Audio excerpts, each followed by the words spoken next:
In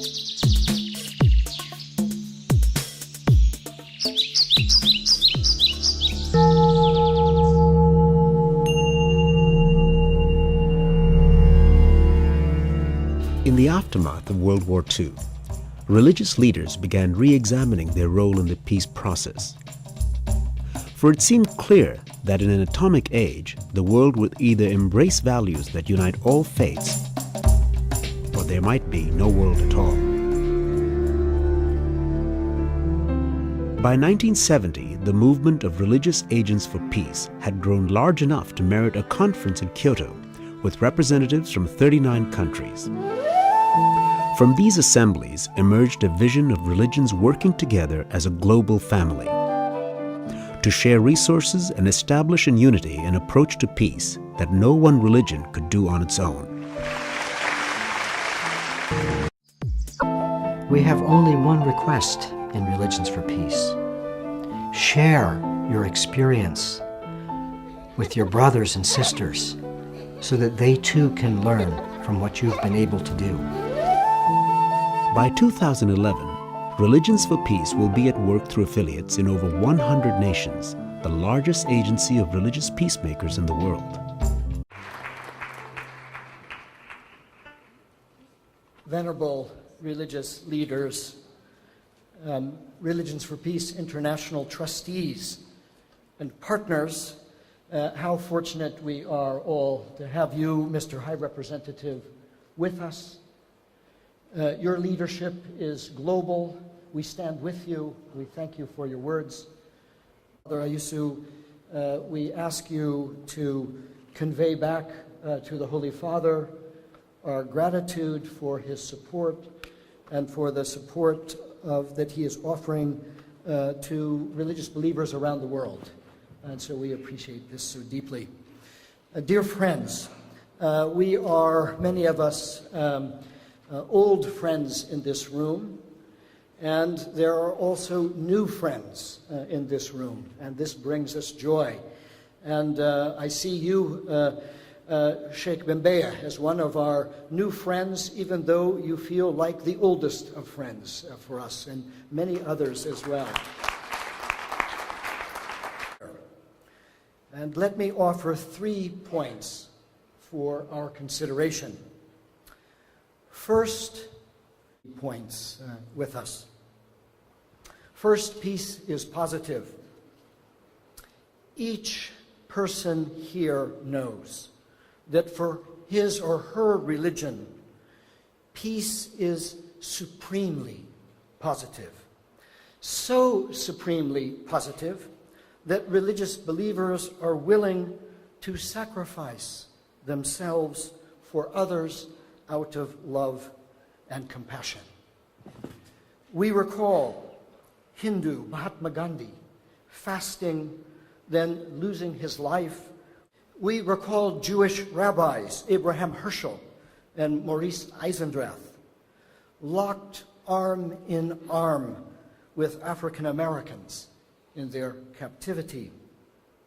We recall Pastor Dietrich Bonhoeffer, hanged for standing against the obscenities of Nazism, and Mother Teresa, large and small, out of their supremely positive visions of peace. The lesser good is willingly surrendered for the greater good, or the supremely good.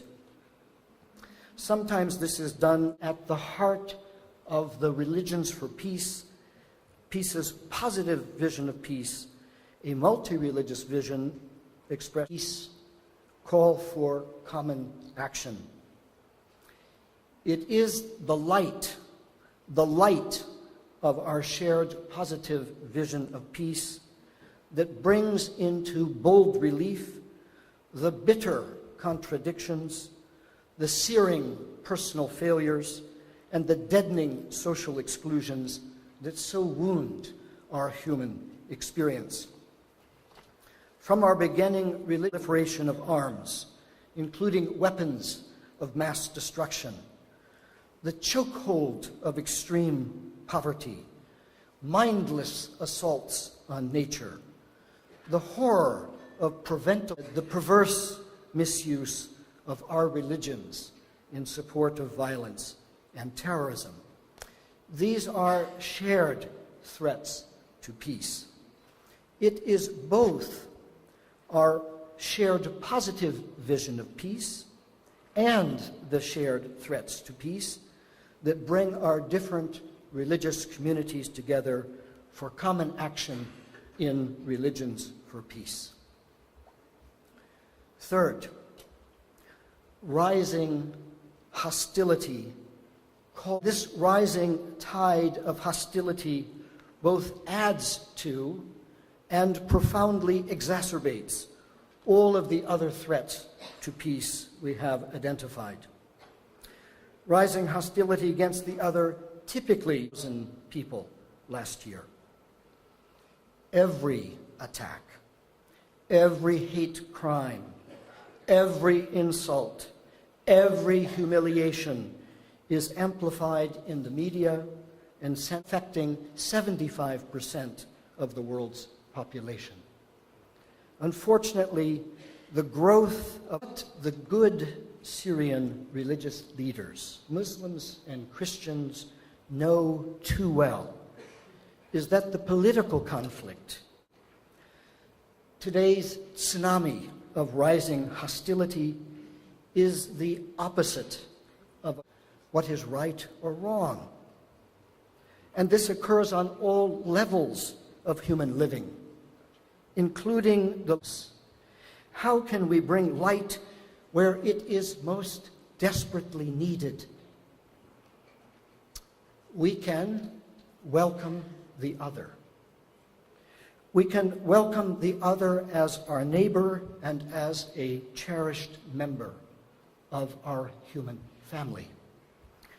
Welcoming the other is the antidote to the rising tide of social hostility. Welcoming the other as a shared element of positive peace is the light